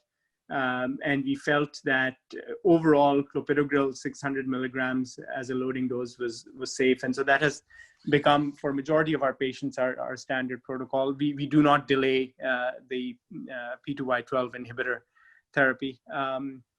In regards to non-ST elevation MI, unstable angina patients, I think the question is more relevant because several of these do end up having triple vessel coronary artery disease. In these situations as well, our practice in general has been to load with P2Y12 inhibitors. And then once we delineate the anatomy, then if the decision is for surgical revascularization, it just means that there will be a several day delay in them undergoing bypass surgery. However, I think the data is very clear that early loading with P2Y12 inhibitor does have a benefit, and therefore we do load in the emergency department. I think Dr. Nasser and Dr. Zubaidi, this question maybe came after the new guideline for the non-ST, because the new guideline which have been published in the European Society of Cardiology, they said in the non-ST, they don't recommend the loading. They said that if the patient is going to the cast, prepare to be going to cast, not to load unless you be in the cast, while if they are not, decided not to take the patient to the cast, that you can load. So I think the confusion is coming from this new guideline, which is not applied everywhere, and not yet applied generally all over the world. So in STEMI, definitely, I mean, we load the patients pre-diagnostic. Dr. Hussain, any point you want to add to this question? You said it all. CABG in the acute STEMI is exceedingly rare. And it's more convenient to give them everything in the emergency department. Right. But interesting question. Sorry. An interesting question comes on aspirin allergy. So if you're having a patient who got an aspirin allergy, and if I want to take that question, usually, the way I approach it is I take a history from the patient. A lot of times the allergy is mixed, and there's a different types, of course, of allergy to drugs. So you have to find out, is it something negligible, or is it something serious like anaphylaxis and so on. So I think the key is getting a history, and the second part is if the patient requires a complex PCI who cannot get can't get away with a single antiplatelet therapy. So the complexity of the lesion. But usually I refer this patient to allergists. I don't know if anyone wants to add that. There are protocols for aspirin desensitization. Right. And some of these protocols are hourly. So we start by 40 milligrams aspirin, then 81, then 160, and yes. The patient can be desensitized in 24 hours. Exactly. So if the patient is a high risk and he needs the aspirin either for a high atherosclerotic burden or for a multi-vessel PCI or and so on, then definitely aggressive approaches to desensitizing will be the way to go. Ticagrelor causing leukopenia. I'm not sure if there's any case reports. Definitely, it's not something that we notice. I mean, we used to see leukopenia with ticlopidine in the old days, and we used to monitor CBC every week, or I don't know, every month. But we don't. I don't know if any of you heard about a leukopenia with ticagrelor. You can find case reports on that. I guess there is one, a few anecdotes, but they shouldn't change the practice and they shouldn't dictate routine blood testing. Definitely. I mean, I can't remember I heard about it. So a question, I think this is a question for Dr. Hussain again. And I think you talked about it, but let's address it. So if someone presents a scenario, and he says he works in a clinic, and he had a patient who presented to that clinic with a chest pain. They did the ECG and they found ST elevation on Y. They have to, or the hospital, taking the patient, driving the patient with an ambulance to the hospital takes about 30 to 60 minutes, say. What is he supposed to do for the patient? It depends on what does he have in hand, but I'm sure he has aspirin. So just giving the aspirin, the chewable aspirin, has a significant impact on reducing mortality. So that's in terms of mortality. You can also give him something for pain relief, because pain is sympathetic activation, it goes into a vicious circle, so he can give him some oxygen. If he has access to pain relief, he can give him something for pain relief. You can give him a sublingual nitrate and try to, if he can have a monitor, that's of extreme importance, because patients in the first hour, they go into VF and they can die suddenly.